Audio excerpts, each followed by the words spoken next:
Loneliness isn't just social isolation. It's a perception of our connectedness to the people around us. The feelings of loneliness can be caused by internal factors such as worthlessness or not getting that love and attention that we really need and desire. When we don't feel worthy of people's love and attention, we go inward to protect ourselves. It's a coping mechanism. It's a defense mechanism. So what we've done for thousands of years, we've developed this coping mechanism to protect ourselves. These feelings can really be put into practice through our relationships. Acting on the feelings of loneliness can show up in the quality of our relationships and how we connect or disconnect and feel about the people around us. If our worthlessness has a narrative, and that narrative is running the show, our brains will work really hard not to connect to others, which then perpetuates more isolation, disconnection, and the deeper feeling of loneliness. That is the defense mechanism. Fear and shame are the root of pretty much all loneliness type of feelings and emotion that come with that. This is a cycle that happens when fear and shame are running the show.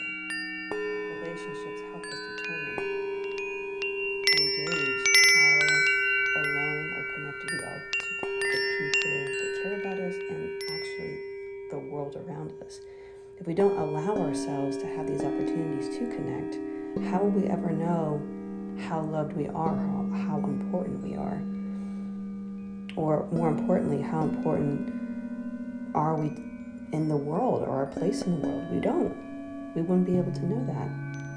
Leaving our lonely brains to come up with the worst case scenarios over and over again, keeping us so emotionally isolated and feeling more unlovable.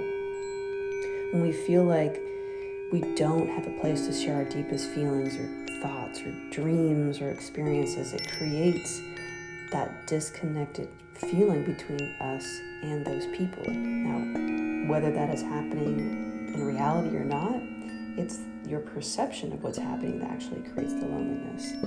The disconnected feeling is like a cancer that grows into the full-blown loneliness that can't just be fixed by throwing yourself into a group of people.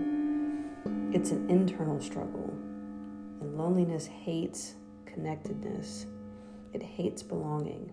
Its goal is to keep you alone and isolated, and that's where most of its power lies.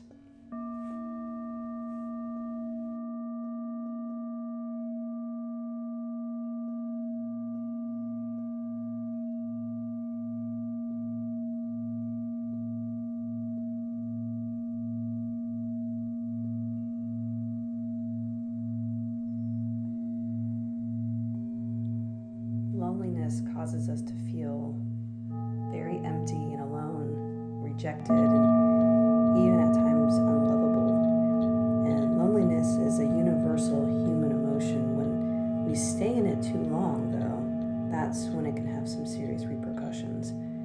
Not only does it affect us mentally and emotionally, it can also affect us physically.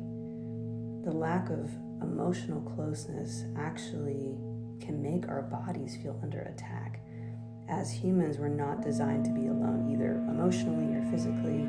We have thrived for thousands of years working together. It's ironic to think that relying on each other, we are more connected than we ever have been with technology and video messaging. When we don't have text messaging and social media connected relationships, we feel more alone and disconnected than to alert us that something is wrong than ever.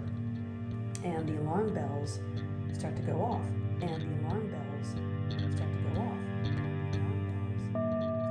Psychological and a physiological stress response, both at the same time. Being under these stress responses over, some time can cause significant health issues like suppressed immunity or, even cognitive decline, blood pressure issues, heart disease, even addiction, just to name a few.